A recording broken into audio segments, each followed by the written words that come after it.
as I went and watched the videos, much like we do for other games that we like how to succeed in this game, once I realized, once I do get in there, I'm gonna want to buy a better vehicle. Don't tell people we watch those videos. No, listeners, we're naturally really good at these games that we play. It comes natural to us. We were born with that talent, and our thumbs just move that fast. Yeah. We do not watch videos on how to be better. I just look for the dinosaurs. Oh, look, there he is. Oh, it's that easy?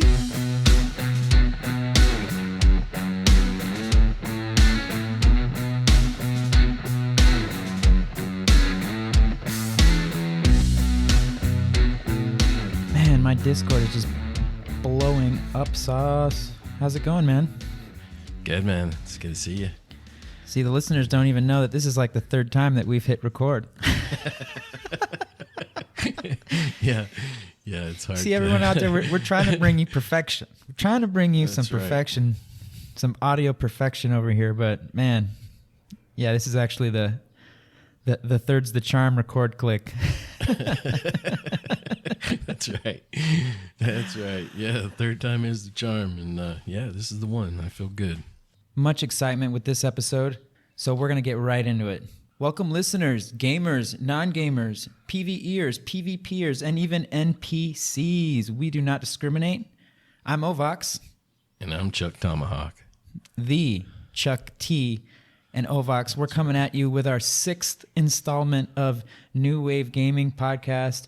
We're very excited to have you all here. We hope you enjoy this episode. And if you're a new listener, thank you for giving us an opportunity. We hope you enjoy. This here is a New Wave Gaming episode, if ever there was one. Wouldn't you say, Chuck T? For sure. I'm riding that wave right now. Because it's the third try and you're about to come through that screen and kick my ass. Held down on the bottom by that wave right now. Don't know which way's up. Deep breath. Well, hey, yeah, we want to jump right in with this one because it's really a new topic for us as well, and we're going to be learning about it with you, and we're going to try and have the funnest time we can with it. And before we do get into it, if you want to check us out, we got a Facebook page up. You can find us at facebook.com/New Wave Gaming Podcast, all one word, all together, no capitals or underscores, anything like that. We've also got our email, which is ovoxandchuk@google.com. That's ovoxandchuk@gmail.com. And we got a YouTube page too, if you'd rather check us out there. We appreciate the love, support, and all that fun stuff. Oh, man. Yeah, baby. Blockchain games, play to earn, NFTs. Whew. ¿Dónde empezamos, mi hermano? See, where? So first thing that comes to my mind is in-game skins. I'm thinking skins. I'm thinking special skins on weapons. I'm thinking if it's a card game, I'm thinking power-up cards, boosters.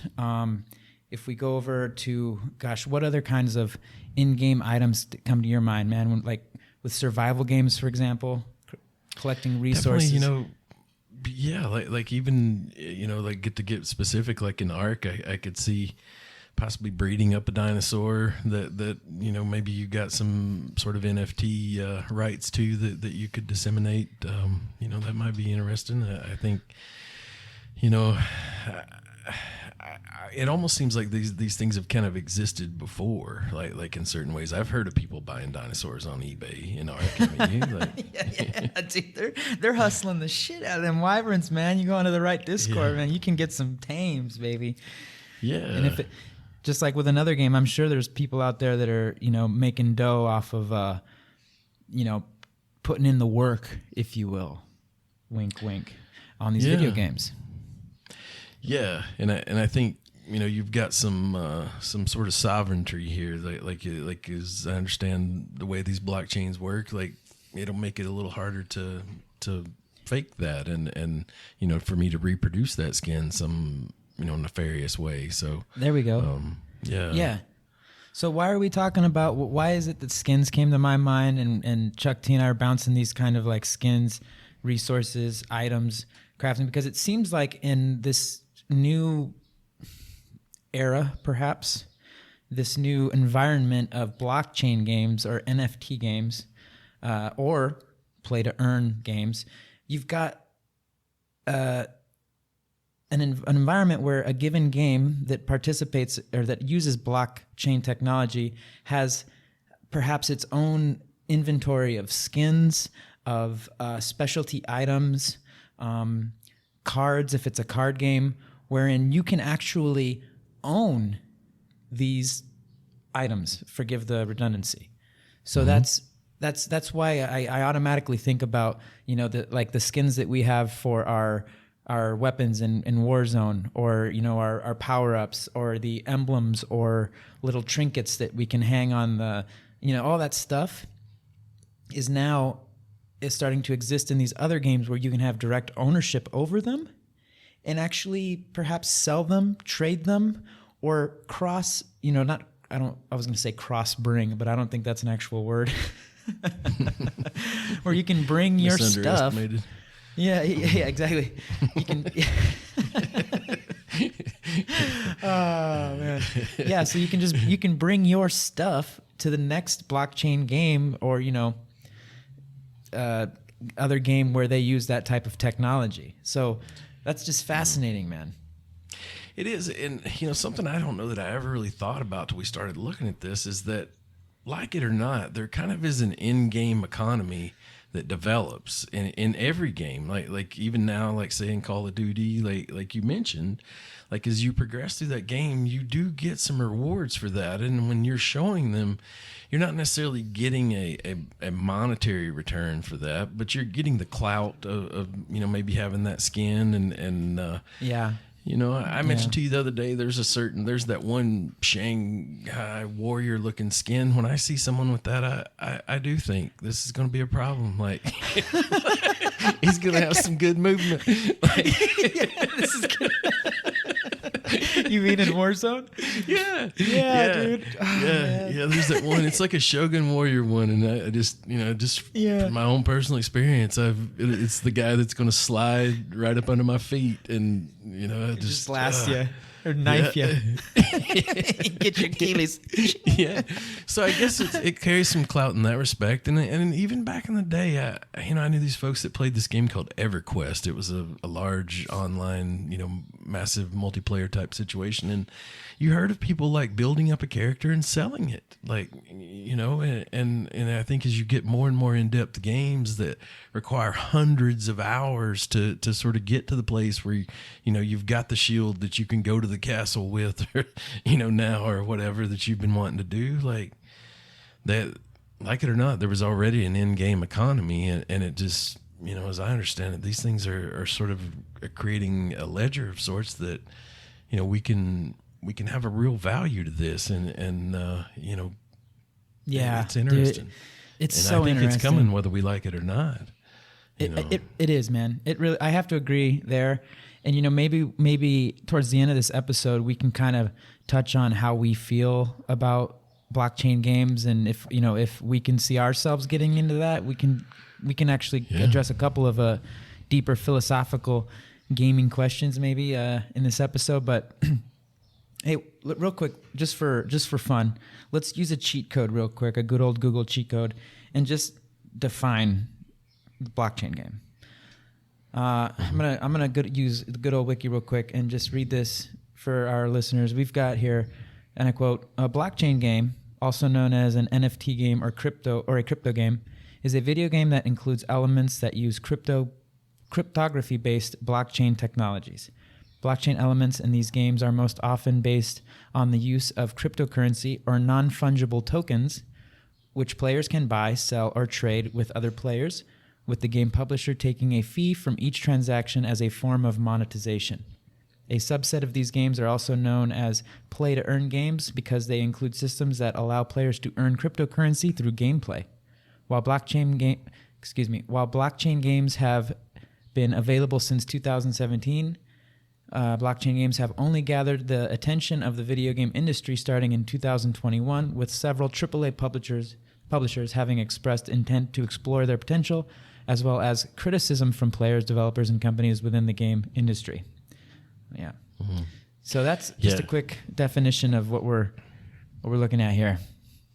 Well, and I think that's one of the reasons that is you see those AAA game developers getting involved. That's when my eyebrow goes up that we're probably going to see this.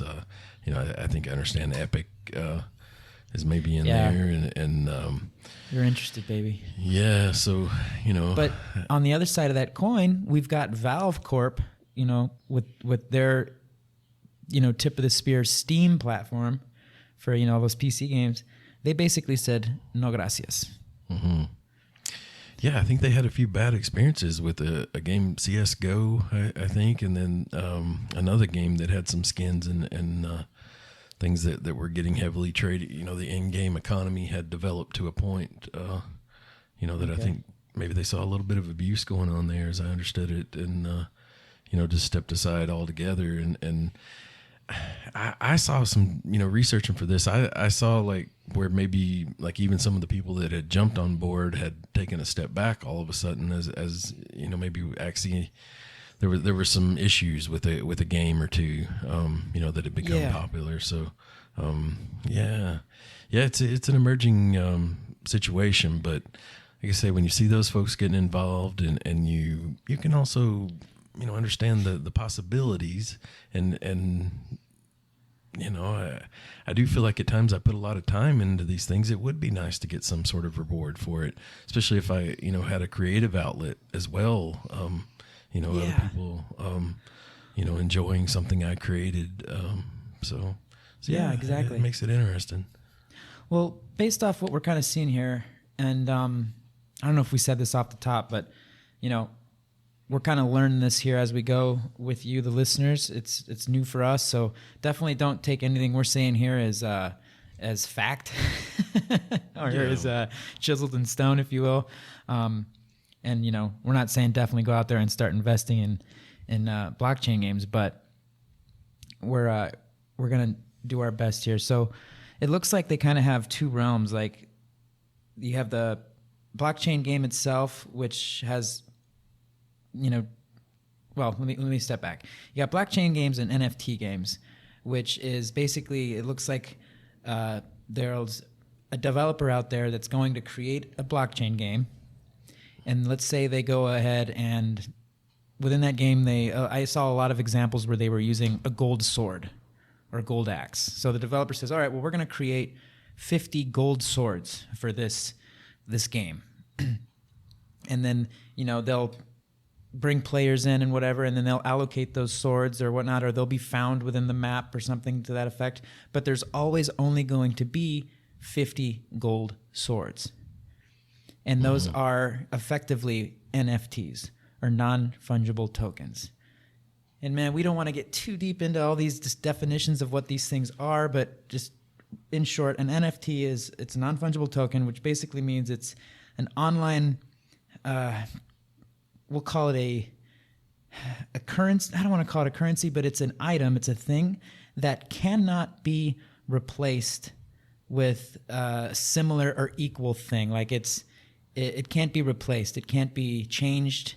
It's immutable. It's not fungible. I don't know if that's. Can you help with this, Chuck? Yeah. I feel like the blockchain kind of comes in to help right there. The fact that the exchange of that NFT is recorded on that ledger kind of gives it your rights to it. We haven't really defined that yet, so we don't want to jump into blockchain, but only defining what an NFT is.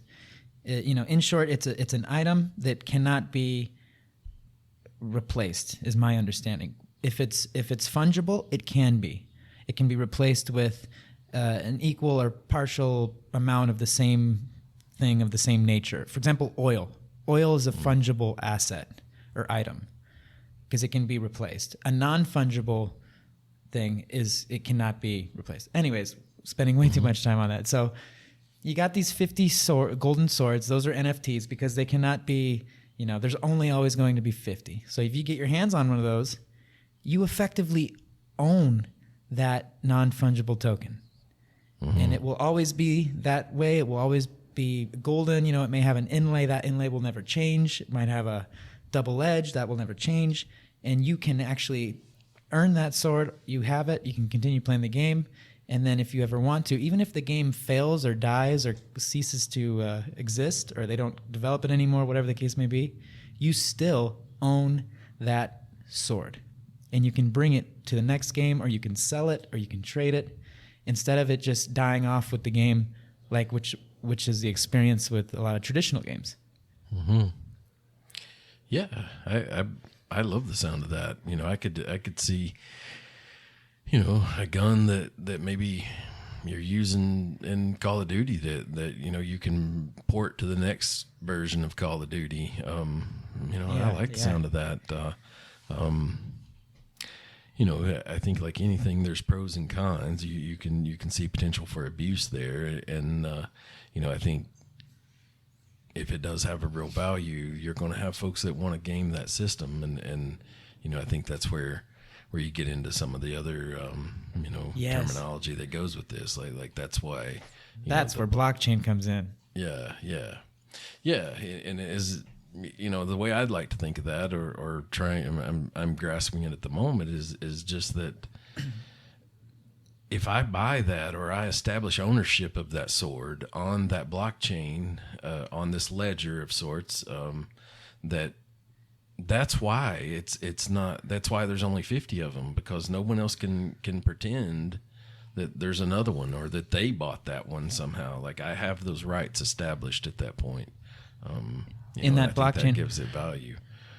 Well, maybe we should take advantage real quick and just like what's going on with this blockchain thing, just for anyone out there that hasn't actually said, you know, because in my case, I had heard about blockchain before, but I'm not going to lie to you, I really didn't know what it was.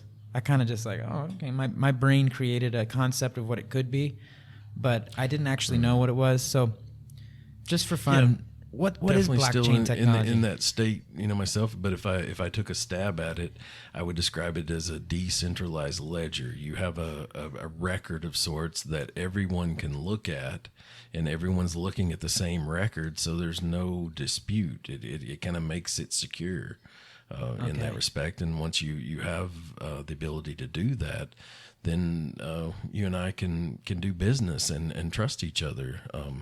Got it. As I you know, would be just my layman's terms, you know, definition of it. And, you know, I think you can see why it's important here. Absolutely. That's pretty much what I got out of it as well, was an open access ledger, common knowledge, in that anyone that's involved in this blockchain environment. So let's tie it back into a game. What's that one game? It's like the most popular one, Axie Infinity. Mm-hmm. Axie Infinity. I think it's called Axie Infinity. So let's say we got Axie Infinity, and within that game there's, I don't know if they have swords in that game. I really don't know. But let's say they got those 50 swords, and I have one of those golden swords, and then I sell it to ChukTomahawk. Mm-hmm. Axie Infinity is a blockchain game. So when I transferred my NFT golden sword over to ChukT, that transaction is recorded in a block, its own individual block, identified with its own numerical cryptography that is recorded in that ledger, as ChukT described, that blockchain ledger, that everyone in this gaming environment of Axie Infinity, or you know, maybe there might be more games within that developer. I'm not 100% sure, because I haven't actually, you know, jumped into this. I don't have an account with Axie Infinity, for example, but it's recorded, and then there's no hacking it. There's no hubbub. There's no confusion. I traded my golden sword over to ChukT for whatever amount, or in exchange for whatever things, and then that's recorded, and that ownership now over my golden sword passes on to him, and it's recorded and it's secure. Mm-hmm. Yeah, that's how I understand it as well. And you know, I think where it gets a little gray for me is I also ran across that folks, like, you know, maybe are renting that sword out to other folks to use, and that's one of the way they're profiting off of it. And I'm not sure that gets recorded in the blockchain ledger. And which part? You know, like say what if I want to rent you that sword? Like you're getting ready to do some games this weekend or whatever, and you're like, man, it sure would go better if I had that sword. like I bet it would. Like how much what can you give me for that? Like, and I see you got one of those pink Pokemons I've been wanting over there. I don't know if they have the temporary like leasing or provisional exchanges, but I'm sure it's only a matter of time, because I haven't actually like logged into any of these platforms and began my own blockchain game experience. So I couldn't tell you the ins and outs of the practical side of it. But if they haven't already created a mechanism to do that, where you can just temporarily like pass on the possession of an NFT, which could be a skin, a power up, a weapon booster, who knows what it could be. It depends on the game. If they don't have that in place already where you can temporarily exchange stuff, I'm sure they will. Because, I don't know if it's reached the gaming environment yet, the blockchain gaming environment, but in the regular crypto world, there are smart contracts. Mm-hmm. And I don't know how those smart contracts works, but that sounds like a smart contract type of thing where you're actually going into an agreement of sorts. Like, hey, I'm going to lend you this gold sword over here for, 50, in-game credits or who knows whatever. But you got to return it and there's going to be an interest. Or if you don't return it, I might get this of your inventory. That's like that sounds like a hornet's nest right there to me, but hey. Oh, yeah. Yeah. I think it's interesting too that a lot of the way they design these things, it doesn't necessarily go that way in the end. Like once human beings get involved and put their brains to thinking about how can I take advantage of this, the mechanisms that they've designed, like it doesn't always go that way. I think there's examples of that in Ark, like where folks use dinosaurs not necessarily what they were meant to be used for, like to ultimately they patch that or or something like that. So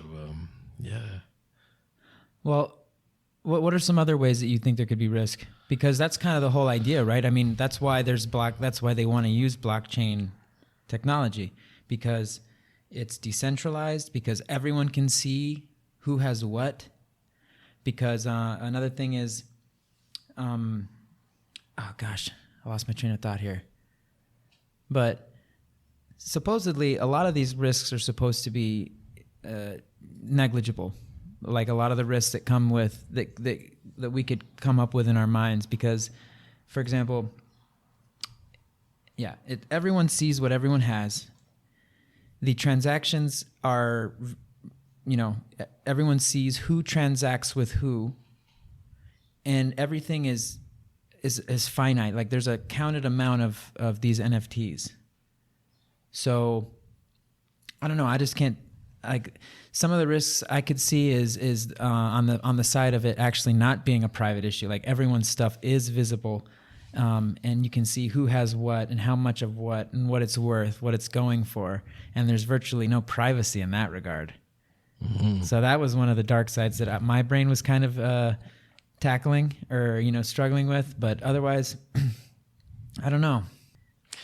Yeah, I ran across something that sort of touched on that. Like I think in this blockchain situations, like they've kind of discovered with the cryptocurrency even, that there's what they call a trilemma, where you can, like we kind of mentioned how it's decentralization. The fact that everyone can see it is one of its strengths. Like, and they need decentralization, security, and scalability. And then the trilemma is that they can really only ever have two of those at any one time. Like it seems like what they do in one situation, like the more computers that you have looking at it, like that increases the decentralization, but at the same time, as you're mentioning, the privacy and security goes down because there's so many of them, and then the scalability, like if I have this game and I might be able to lock down the security with if we keep it in a few servers, but once you get it out to giant, all over the world to different servers, like then then the security again goes down. So I have to push back. I have to push back on that because I might be wrong. But my understanding was that the security only got better the more people joined in on the ledger or the blockchain, which in this case would be like more people joining the game. The more people that join the game, the more that there is that decentralization, and the more the cryptography. Man, this is where I don't want to confuse anyone or even stumble on my own words, but like the more randomized the cryptography comes, the more people get involved. But maybe no, because I'm confusing people that participate in the game with proof of work and these folks that are like bringing their computers into the blockchain system, and I shouldn't be confusing those two. So, well, and I think then you get girth in the scalability there, like where all of a sudden like people are looking at that we've got thousands of computers that are running, that are creating heat, that air conditioners have to be on. Like that's when all of a sudden like, is it really necessary to have 1 million computers keeping this? Like it's actually using too much energy. So. Yeah, Well, I've heard about that whole discussion as well. Yeah, which now I'm starting to understand a bit more because I'm understanding the computing power required behind all of this stuff. Yeah. You can see how this like trilemma, as they state it or whatever, sort of is an issue because. Like the decentralization, for example, like in these games, like if all of a sudden like I decide I really love Axie Infinity and I start like a club and we start playing it, and the next thing you know we've got 25% of the characters or whatever, it's not decentralized anymore. Like or if we're all using one app to approach it, then again it's not decentralized anymore. Like it's just like but that's the thing, Chuck T. It is, because that's why we gotta we don't want to confuse the actual. And this is to my best understanding, but the gaming circle is one thing. But like, for example, one of the things we've been talking about are these NFTs. This all revolves around the in-game inventory, the stuff that you can create, own, transact. So where does all this stuff get stored? Because you own it. It's not stored in the game. You own it. It's yours. It's stored, to the best of my understanding, on a crypto wallet. So one of the gaming developers does all of their NFT holding with Ethereum, I think. Like, so you basically have to start an account with Ethereum, I believe, or I don't know how that works, but they do everything with Ethereum. So Ethereum is the blockchain. It's not the actual game, right? Or does that make sense? Like, so if within that gaming environment, you and your club have all of the 25% of the characters, or you have all of those 50 gold swords that I used as an example earlier, that doesn't mean that the actual blockchain itself has become decentralized. There's still people joining it, people joining Ethereum, people, computers, more and more computers coming into that environment, scaling up, creating more security, et cetera, however it happens to work. But, it doesn't actually decentralize the blockchain itself isn't becoming decentralized because of your monopoly on whatever item or character. You've just transacted more and you've done better and you've gained that advantage. I definitely see where you're coming from with the actual ledger there, and I want to say like as it relates to gaming, it's probably not important to really nail this down. I feel like it's just that here's like a way we could possibly record these values that we've given to these skins and things, and possibly trade them in the future, and just know that there's many sub things I think that they're doing to attack each one of these possible shots you could take at it, and it's fairly secure. And you're exactly right. Like Ethereum isn't like messing up the chain. I guess what I was just kind of getting at is like one of the terms I did sit down and try and play one of these games, and like I realized I needed a dApp at that point, and a dApp, you needed a dApp? It is a decentralized. Yeah, I had Oh, a dApp. dab.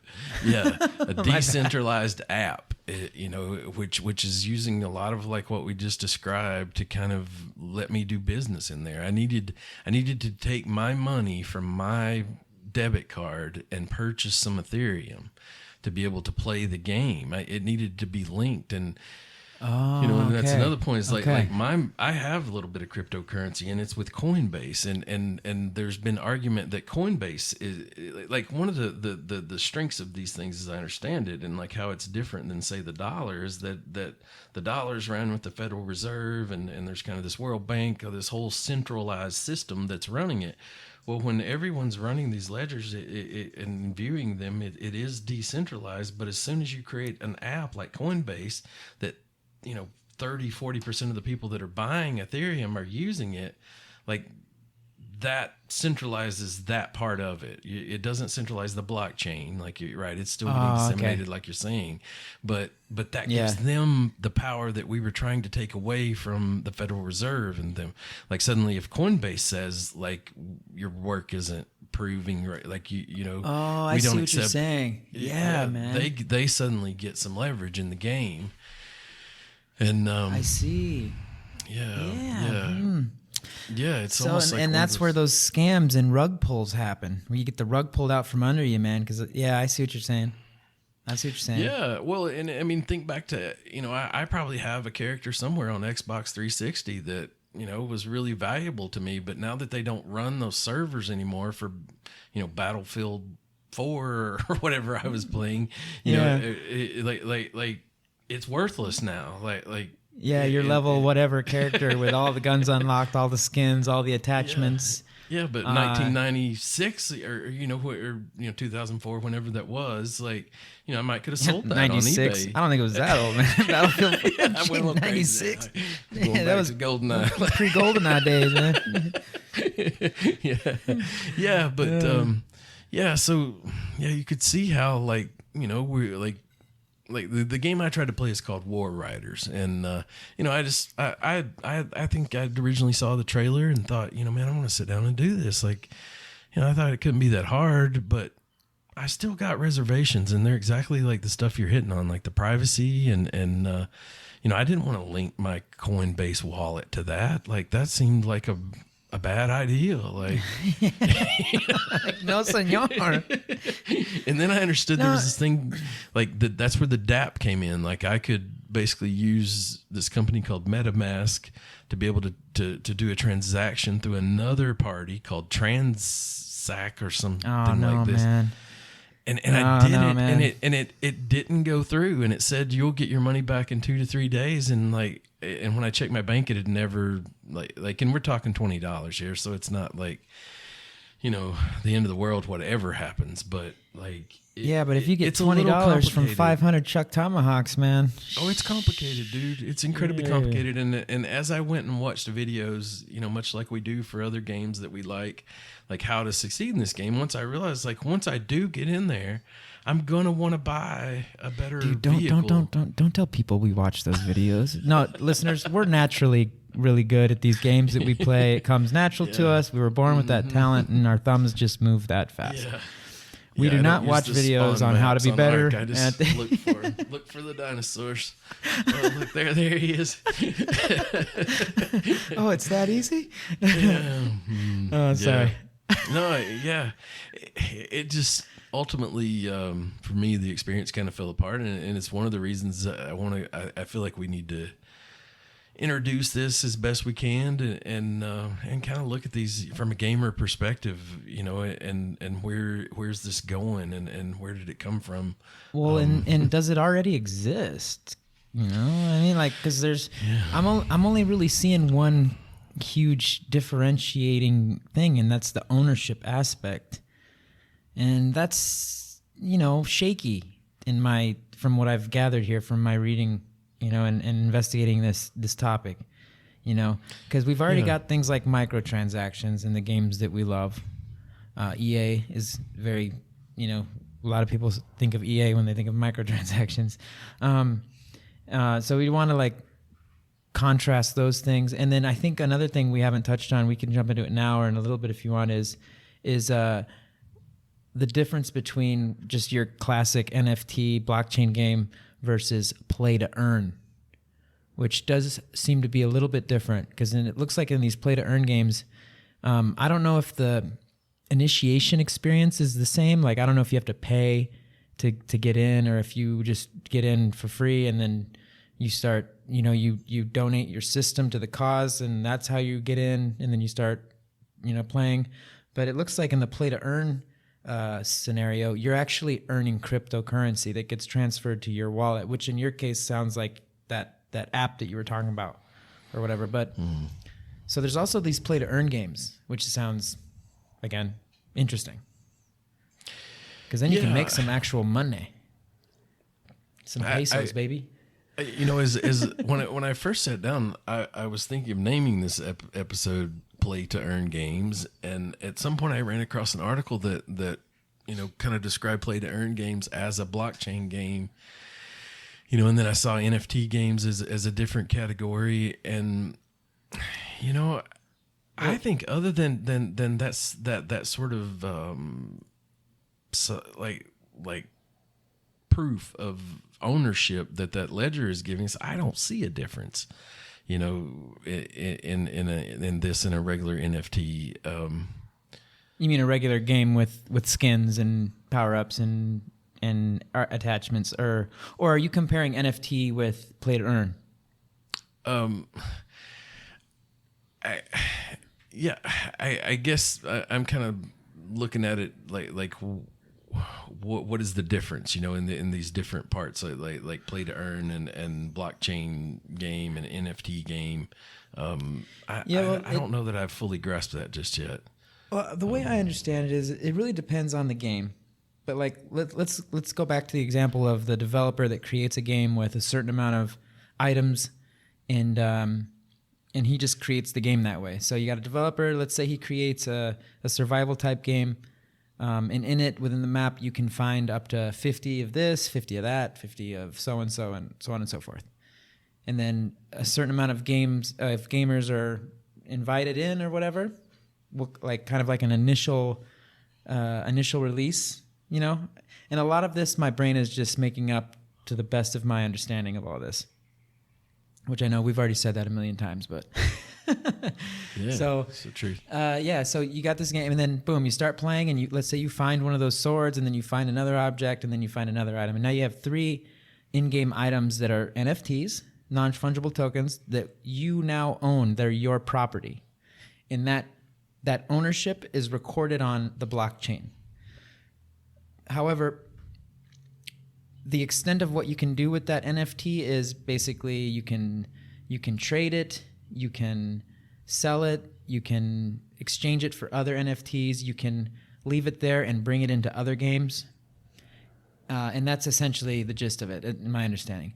Play to earn is very similar, of course, but you can actually play to earn cryptocurrency. Are you picturing almost like even like a per hour type? Perhaps. I just what I'm getting at is that I see the play to earn focused blockchain games being more directed towards players in some way, shape, or form actively earning crypto. Let's use Ethereum as an example. As kind of the point of the game, almost. Like that's what really rather than a side benefit, like a skin for something else. Oh, cool, I own the skin, but I'd rather make some dough. And that kind of leads me back to that example that you were talking about. I don't know if it was on the mic or off the mic, but like in Arc, where you can wait, was it an Arc? But you were using an example of like breeding dinosaurs and selling them or something. Or I don't remember. Gosh, I totally lost my train of thought there. But just actually making money within the game, effectively, Yeah, like something that you can design yourself, and or something that you obtain, that like say a blueprint that you sold. Yeah, there we go. So, for example, let's say in a game, in a play to earn game, you can collect resources from specific places on the map, and then with those resources you can create any set of items, and then maybe you can personalize that item. Let's say you have to gather a certain amount of metal, a certain amount of leather, a certain amount of ivory, and then you combine those items within the game environment to create that gold sword. And then you also give it an inlay and you paint it a certain way. You give it a certain design, a certain look, certain polishing, and then boom, that item as it's evolved has always been your NFT, but then you can go and sell it. Yeah.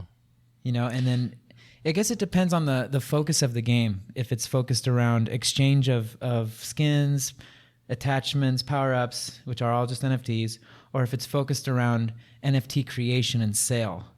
Because as we saw, a lot of these developers as well, whenever one of these transactions takes place, they get a fee. So they might be, they want to incentivize the player base to be busting a move, creating those non-fungible tokens so that there's an asset that can be sold within the gaming environment, or better said, transacted, as they say. Yeah. Is that it? Did I just hit it? Did I just hit the nail on the head right there a little bit? I think especially when you say the incentive part, like that's the thing. Like I think you got these guys behind it, like, trying to get you to sort of behave in a certain way, and that just doesn't seem like how it goes. Like people are complex, like, and they almost sense, like I can almost sense when it's being incentivized. Like in Call of Duty, when I see this really expensive skin or bundle that's going to give me a gun and an emblem and a token, like a times 2 experience. I've heard people like theorize that they buff those things to get people to buy them, and yeah, I see a lot of potential for abuse there. Like I think we're kind of hitting on from a gamer perspective, how this could be really good, and how it could actually add some flavor. But I almost feel like the world, that this is creating has got a ton of other, pitfalls. It seems like.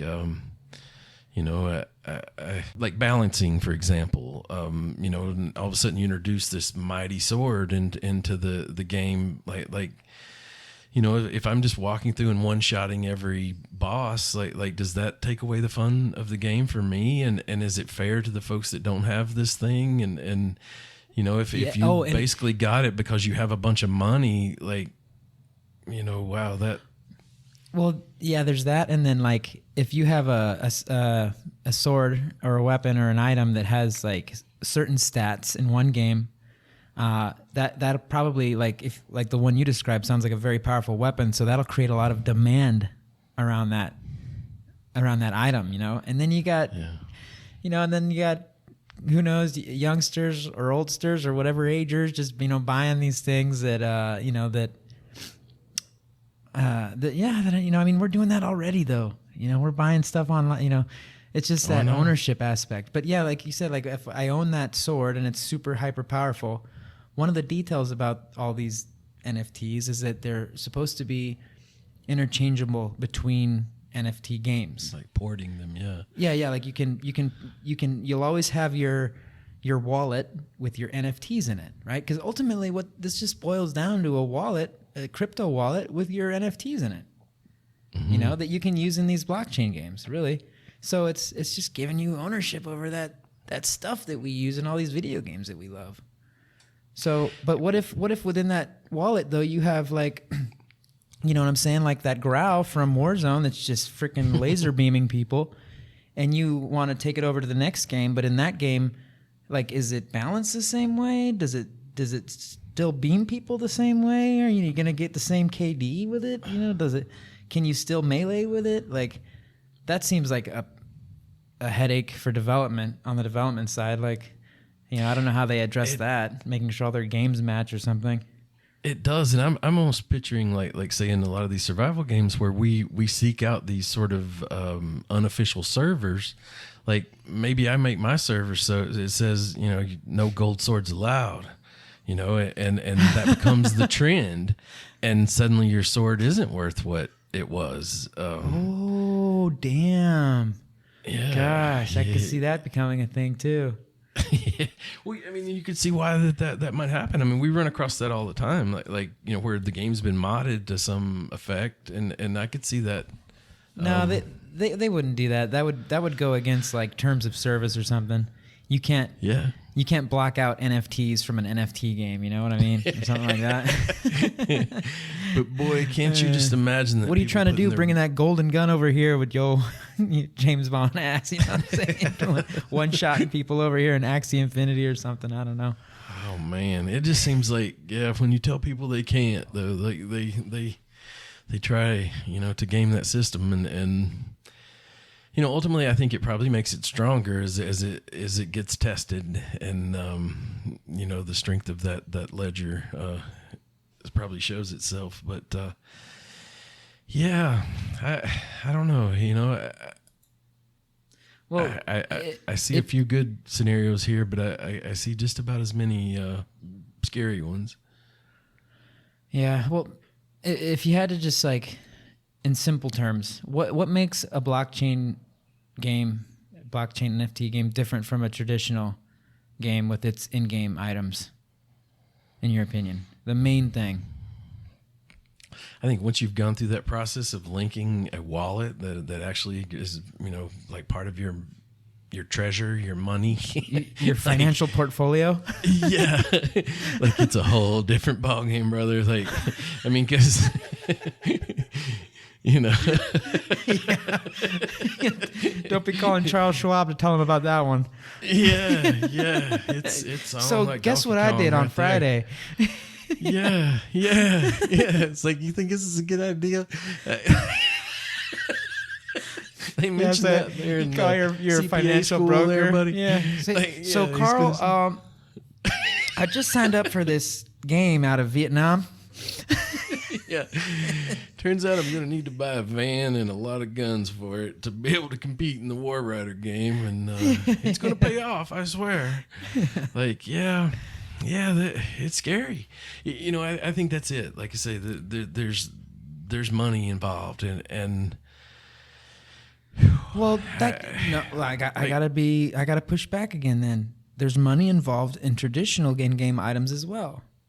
So, what makes them different? Like, what is the main thing? I think it's ownership. Whether, and we're all, what is ownership in this case, really? It's just a construct in our brains, like with money, like, do I have my money, or is it just in a bank account that I can look on my phone? So in this regard, it's also just another construct in our heads. But I think if we had to boil it down, the main difference is, technically speaking, you own these items in a blockchain game. They are yours. Mm-hmm. I think that's the main difference. Yeah, and it could be proven in a court of law, even, that they're yours, and according to the terms, it makes that pretty solid, and that is a huge difference. But we are not lawyers, ladies and gentlemen, and that was not legal advice. Correct. All right. Yeah. So. So that's definitely a difference. And what does the risk look like if a gamer gets involved in blockchain gaming? Like, is it the same caliber of risk as we see, like, getting involved in, I don't know, Bitcoin proper, Ethereum proper, or like even traditional stock market trading, day trading, stuff like that? Do you think there's risk, like that kind of risk? I mean, it's kind of you in a mentioned convoluted that way. Like I don't necessarily see it the same as investing, but I guess I'm kind of like drawing an analogy here of a trip to Vegas, and like you get to Vegas and you hear all the bells and whistles going off those slot machines, and or go down see the drag, blackjack table, and you think to yourself, like, man, I played a few games of cards. Like, why don't I jump in here? And meanwhile, you're standing in a building that's about 100 stories tall, and there's gold all over the walls and stuff that's been, kind of paid for the people that had the same thought, and the house has collected that money. And I guess I'm just, I'm feeling like once you sort of put your money in a game, like it's definitely at risk to some degree, but I don't see it as in, like as far as like I say to myself, I've got $1,000 and I want to, save it, and I want it to produce some income for me, a passive income. Is this, purchasing a really nice setup for a blockchain game probably a good ideal of a way to make money? I don't think so. But as far as, having some fun and earning some money on the side, but I think just, man, you hit that slot machine one time there in Vegas, and next thing you know, like you've put winnings back in there. And if I could just get this attachment, if I could just get that skin, if I could just get that that boost, that power up. Yeah. And I hate the fact that it seems like it favors the wealthy. Like it favors the folks that have more money to buy the better thing. And I hope that these games include some way that, if it says it's free to play, I should be able to compete to some level and like raise myself up from the ashes to have that badass attachment, rather than just solely being able to do it with money. That I feel like has a decentralizing effect, which, well, and that also goes to speak kind of like about what kind of gamers could or might be interested in blockchain gaming or playing to earn, right? Because another thing that came to my mind is like, a lot of gamers are minors, dude. Like they're not of age, and it just, but I don't think they're going to discriminate or just like stop when they find blockchain before the game and not play it. They're going to play these games. They're out there. I'm sure there's plenty of young kids playing blockchain games, and I just wonder what that interaction's like. Like are they grabbing mom's credit card from out the wallet? You've already heard of that, like with these in-game purchases. And I wanted to share a funny story with you. I was playing Warzone the other day, like trying to level up some guns, and there was a guy like that had a mic, and he was having a conversation with his wife, and you could tell that she was pissed that he was, probably gaming? in her mind wasting his time on that freaking game. And she was like coming in front of him apparently or something, and he was like, well, why don't you just do that, like, here, and like this argument ensued. And I just felt like I could sense almost that environment, like you say, like he was wasting his time, he was gaming, and I feel like this is kind of a common argument. I've saw TikTok audio, and I feel like, if you were actually, if some money was showing up in the checking account each month from me doing that, like, I see where you're going with this. Changes that environment a little bit, like, it's like, but only for but what I was getting at is like for minors, dude, because when I suspect, I don't know from experience, but I suspect that when you open a crypto wallet, you need to be an adult. You need to be of age. With a little beard going, maybe a little stash, maybe a little back hair. I don't know, but you need to be an adult. I had to show a driver's license. Show a driver's license. I had to little ear hair.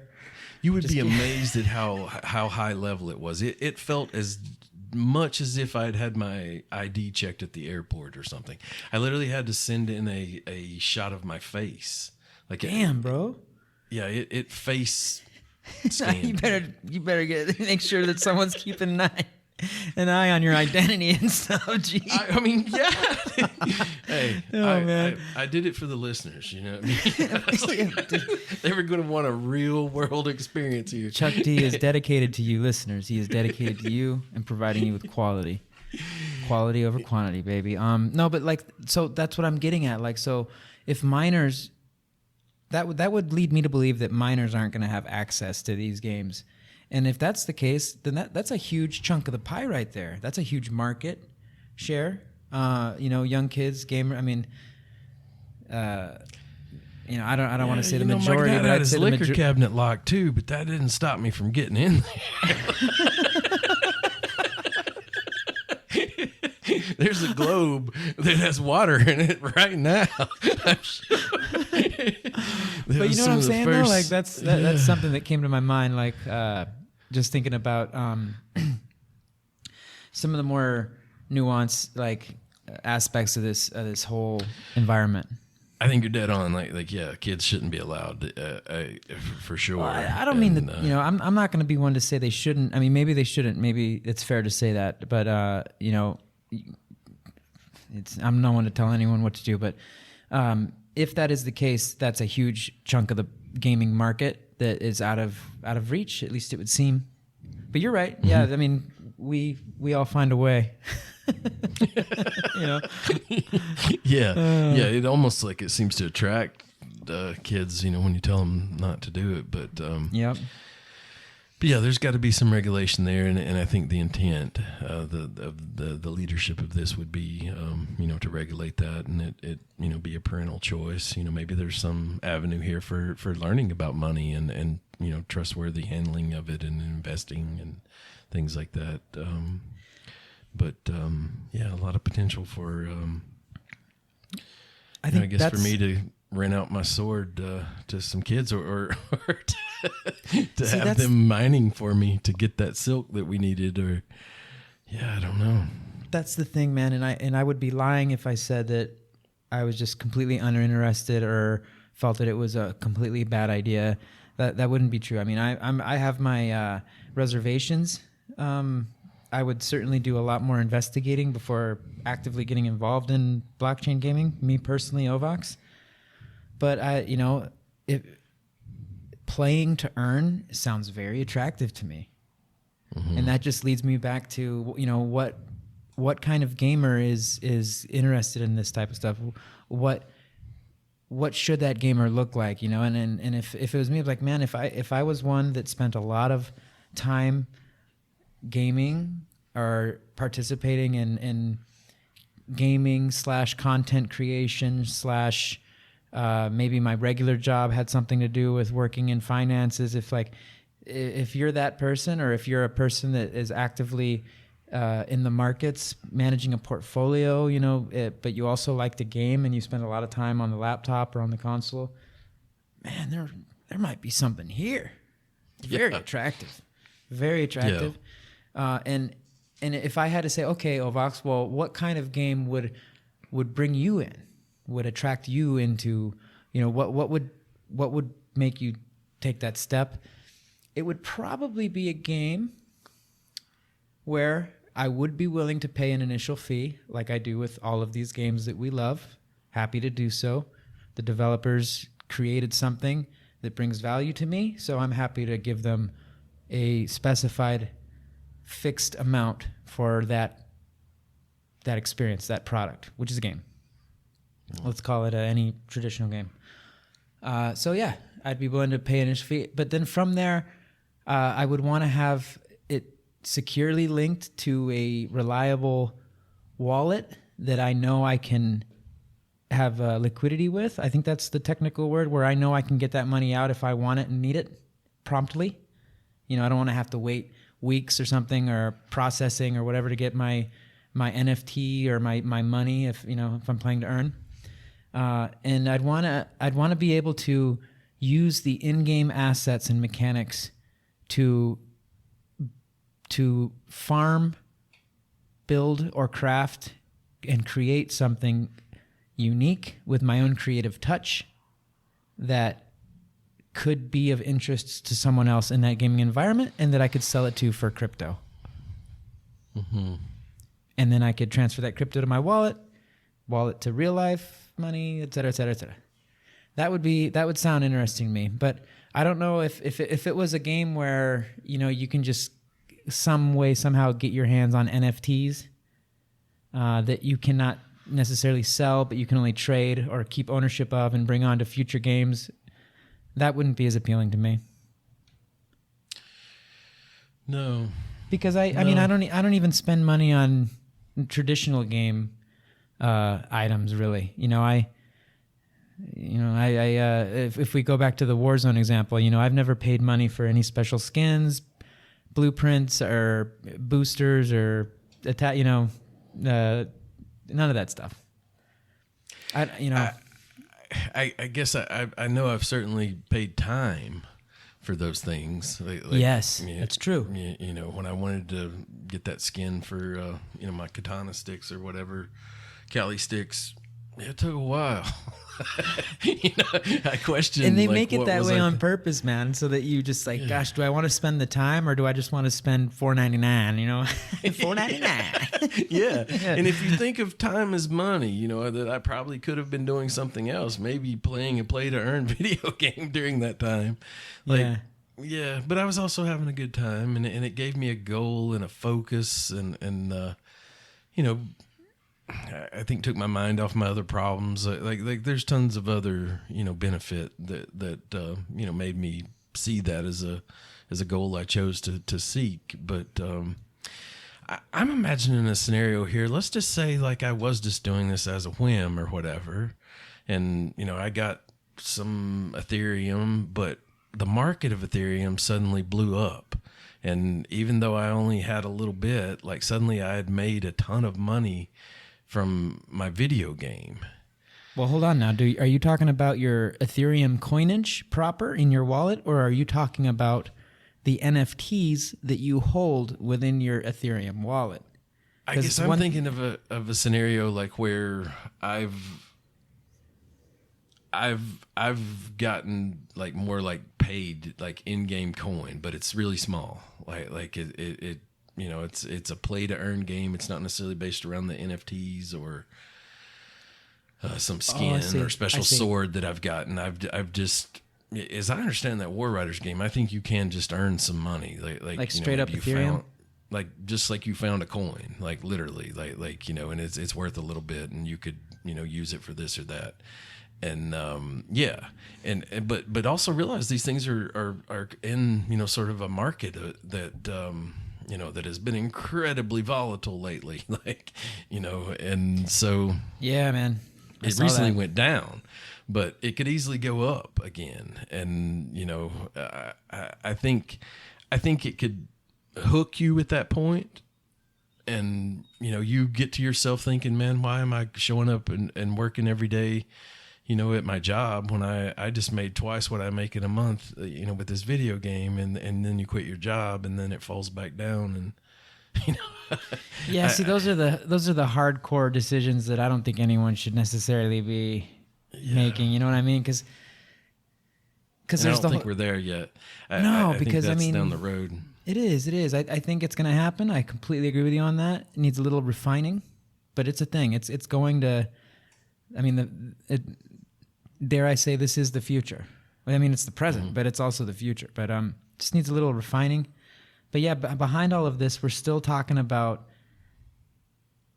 well, blockchain, of course, but crypto. Now we're talking a little bit about cryptocurrency. And cryptocurrencies in themselves are still, to date, not everyone believes in it. It's volatile, as you said. And it in itself needs refining still, I think. Not that I know anything about these topics, really. Don't listen to me. I don't have any cryptocurrency. I think, honestly, even researching this episode and what it's making me do is kind of reconsider the system that we're working with anyway. Like it kind of points out some of the the downfalls of capitalism in some respects, and I'm all for our system of government. I'm super proud of. You're not hating? No, I've heard that saying, that democracy is the worst form of government except for all the others, and that's kind of how I feel. Well, it's tough. There are winners and losers, and there's ways that it could be better, all the way through there. But these sort of in-game economies that get created are just kind of a necessity of human interaction that I see in trade and barter. And as I've looked at these systems, I've looked back at the dollar, and like you see that progression that it went from being backed. At first it was like actual gold, and then it was paper backed by gold, and then they did away with the gold. There's a lot of faith going on there, and I think through this, it's all a mental construct, man. No, I'm just kidding. Yeah, it is a mental construct. It certainly is, and our confidence in it is literally what provides that value. Yeah, and when that goes away, you mentioned the little green line turns red and starts to go down. Yeah, it's scary, and it. I just feel like we've been in since the pandemic started in a time period where a lot of these sort of pillars of society have been questioned and re-examined in a way that I didn't necessarily expect in my lifetime. Well, there's definitely some re-examination of video games going on, because this play to earn, very fascinating thing. I'm certainly interested in. I definitely want to. I want to give it a try, but I don't think it's going to happen yet. I'm going to let it stew for a little bit longer, I think, before I give it a shot. But I'm definitely interested in seeing, what it really looks like for the individual when the rubber meets the road. That process that you said you were checking out to try out. What was it? War Riders? It was. And one of my takeaways of that is I see a gap here. I see like there's someone can create a user interface that I can interact with that I can understand. Where when I suddenly got in there and it was wanting me to send money certain ways, something that facilitates that for me. Like I give them my $20 and they say, okay, we take one of these dollars. But we'll figure this out for you. We'll get you set up with a car and everything, and get you started earning money. Because maybe they could do that with like gift cards and just throw them in all the Ralphs and Fred Meyers and 7-Elevens. Just throw a bunch of like Ethereum blockchain game gift cards in all of the places where you can just right there at the store, you can just give the clerk $20 and they'll give you your gift card, and you just scratch off the code, type it in on your computer there, and boom, you got your 20 units of, Ethereum or whatever the crypto happens to be, and boom, you get to gaming. Yeah. Hey. And I think that you heard it here first, game developers, if that ever becomes a thing. We won't ask for too much a percentage. Yeah, I'm not saying that I can eventually like wade my way through it and get in there, and I probably will, just because I do feel like that if it started being successful, I think my tune would change. Like if I was reporting back to you, like, hey man, I actually made some money, like, and you're pretty good on those games. Like if we teamed up, like we could really make some money, like, I don't know, like. But that's the thing, like, and this is where I have to tread lightly, because I don't know what the heck I'm talking about. But like, is it actually money though? Because like it's like, oh, you've so and so much Ethereum has been transferred to your account, and then it shows like War Riders game, blockchain game, blah blah blah, and you got this money transferred to your account because you were successful in a battle or something like that. But okay, is that actually money? It's money like a collectible baseball card or Pokemon card is money. It's like I can sit there and look in a book and say, these have traded at this amount and mine's in this condition. And technically it's probably worth this. But as far as, me being able to slap it down at Walmart, no. And see, then we're not making money. In my book, we're not making any money then. Because I need to be able to walk down. I think if I follow it all the way through. Now I need to walk down to the taqueria and La Tiendita where they sell my, the horchata and the tamales. Let me take you to the NFT taqueria then, baby. Did you read about OpenSea as you were looking through researching for this episode, did you come across something called OpenSea? No. So OpenSea is as I understand it, the eBay of NFTs, and that's where I would go and let's say that I accumulated some attachments, those guns in that War Rider game, and I would get on OpenSea and I would put, that they were available, and once I sold it for that coin, and then I took that coin and got my real dollars for, then I could make a strong argument that I've made some money. Where do you do that part? That's the part I'm talking about. Like, okay, you're on OpenSea. At your wallet. I'm really glad you brought that up, because I'm sure a lot of people were going to be asking, well, where do you actually sell these things? So OpenSea. So, okay, I sell my Super Scope attachment for a dope weapon on OpenSea, and I got, 20 Ethereum for it, which probably way too much, but let's just say I got that, or I got 2 Ethereum. How do I turn around and turn that cryptocurrency into actual human money that I can take in and buy some? You sell the Ethereum for dollars. Okay. I would go in, like I say, I put it in my Coinbase wallet, like I, where I have that money that I invested previously in there in Bitcoin and Ethereum, and I would just say, yeah, I'm selling today, just like if I was selling my Coca-Cola stock or whatever. With Edward Jones or something, some broker facilitating that. Like Coinbase essentially is the broker at that point, and they would send the dollars. Like I've only done that transaction in the opposite way. I've traded, like I initially invested in Bitcoin and it went up, and I took those profits and bought other altcoins, and I've seen that process go down, and yeah, that's how that worked. But like you hit someone, I find like how do I pay taxes on that, and those kind of questions, and it gets real muddy. Like it seems like I haven't gotten a lot of straight answers about that.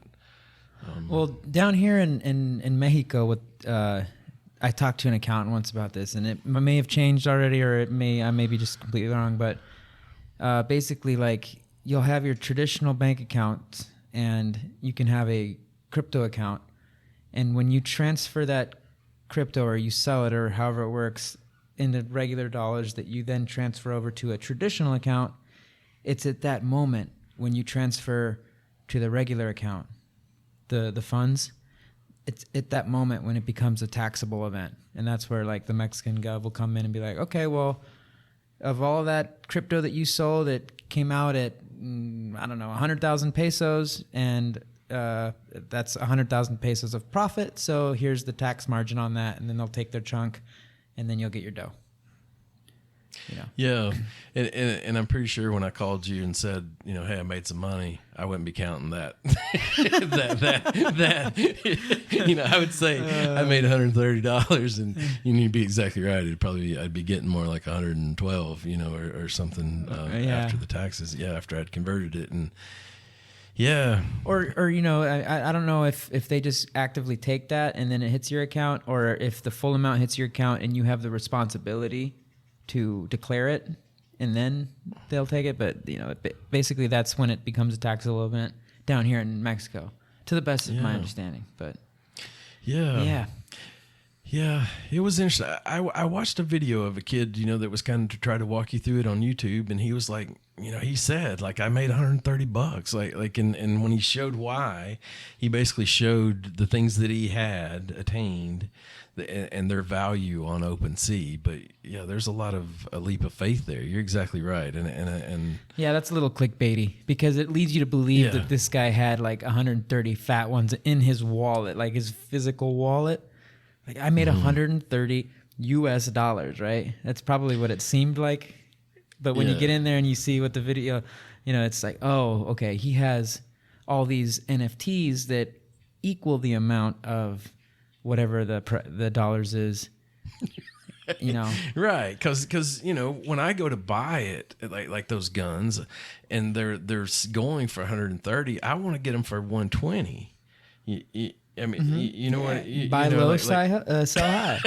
Yeah. Like, so he's not factoring that in there either. You know, I mean, somebody that, you know, maybe somebody paid 130 or whatever. I mean, it's kind of like having $1 million elephant or whatever. You got to have a buyer, you know,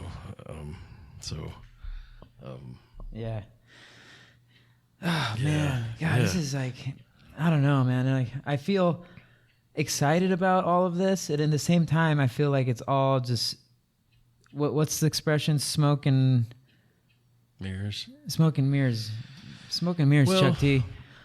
I kind of want to, like, I feel like one of the reasons we're here as gamers at this topic is I keep hearing things about the metaverse, and you saw Facebook change their name to Meta, and just every confusing my ass again.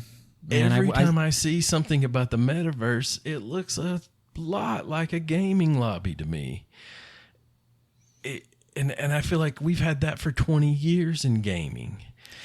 Man, I still want them to go back to the original format of Facebook, man, back in 2000, like, I don't know, 10. When they made I remember the very first time they changed the interface. It's like, what is this? What? Why's the friend list over here now? You know, I'm just getting all angry and stuff. like, hell with this. Bring back MySpace. Oh, jeez. Oh, my God. I was there and first ever heard about Facebook. Like, someone, actually, your cousin explained to me what Facebook was. It's like sitting right there. I'm going to have to bleep those out. Yeah. I'm going to have to bleep those names out. I'm still, yeah. It's, you know, I feel like going back to, like I said, I saw some things about the metaverse, and it looks a lot like a gaming lobby to me, and you know, I do feel like sort of these open worlds and things that we're familiar with in some of these video games are gonna kind of show up in this universe as well, and it's one of the reasons why I feel like it's important to us, and I think why we should do this episode. You know, is just that, yeah, we're not the experts on this, but it's coming to gaming. I feel like, and hopefully in a good way, and yeah, it's definitely coming. Proceed with caution. That's really the end game with this, I think. That's certainly what I would want to transmit with this episode is it's coming. No, it's here. It's getting better. It's getting refined.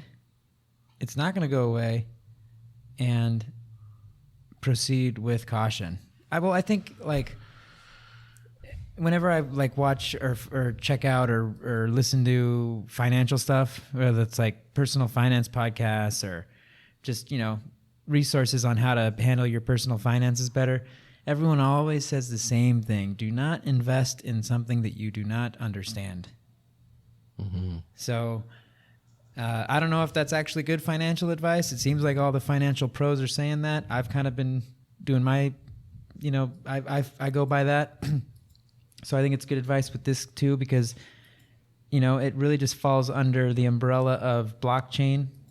NFTs are a form of, I mean, are they a form of currency, man? Do they count as a form of currency? Do we have a definition for, I mean, we kind of defined it, but is it a currency? What do you think?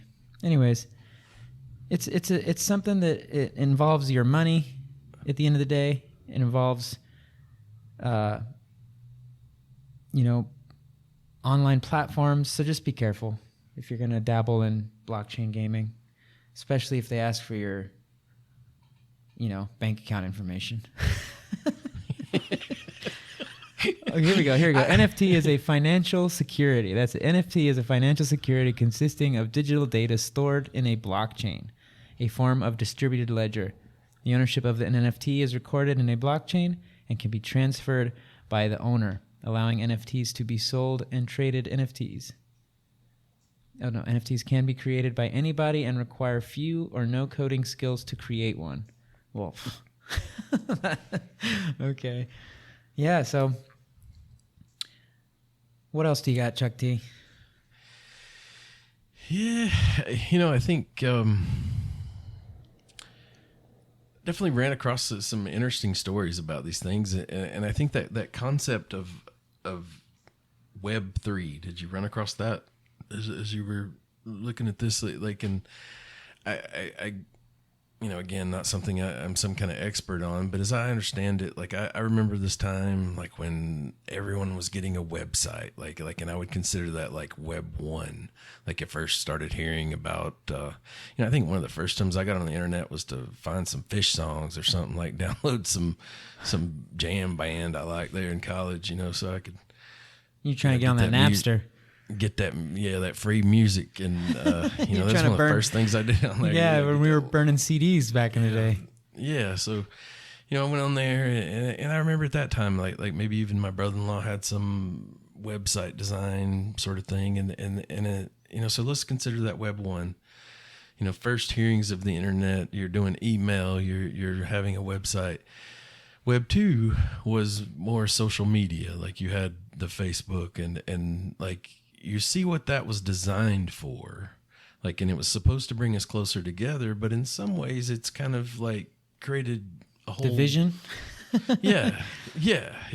And so here with Web3, I think the blockchain is kind of one of the pillars of its existence, and this metaverse, and it's kind of an ideal of sorts. It doesn't exist. It's not a real thing at this point, but I do feel like video games are going to be a part of it, and that's why this is important to us. And you can already like draw these correlations of these in-game economies and how they can be monetized and possibly benefit from the blockchain in that respect. So yeah, stay tuned, and I hope just us driving by this like helps some people to figure out what they want to know next, and just realize if you do sit down and want to play one of these, it's not easy, and you're gonna have to learn some new things, new terminology, and it's a bit of a leap of faith. So yeah, again, proceed with caution and have fun with it. Yeah, do your homework. Cross off those boxes. Who, what, when, where, why, how much.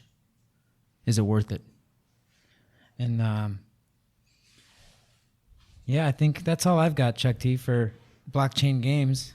I'll definitely be keeping my eyes open, my ears open, and if I see anything that looks fun, survival-esque, maybe we could give it a shot. As long as they don't ask for my bank account. I'll maybe keep on. Which they're gonna do. I'm fairly comfortable with it. I definitely balked, a couple times, but then I sat there for a minute and got back in there. So maybe I'll do that again. Awesome. Well, thank you everyone for joining us in this episode. We hope you found it at least kind of relatively entertaining. It's definitely a very interesting topic. Be careful out there. If you gonna dabble in it, maybe talk to financial advisors, but they'll maybe not, because they'll probably tell you you're crazy for wanting to get financially involved in video games. So yeah, maybe that's not the best idea. Exactly. Whatever you do not call Chuck T or myself for NFT gaming advice. We would be the worst people to give you any advice in this regard. But definitely keep enjoying the traditional games in the meantime. I know we are. You've been enjoying that new Arc map? I haven't been on there yet. I really have.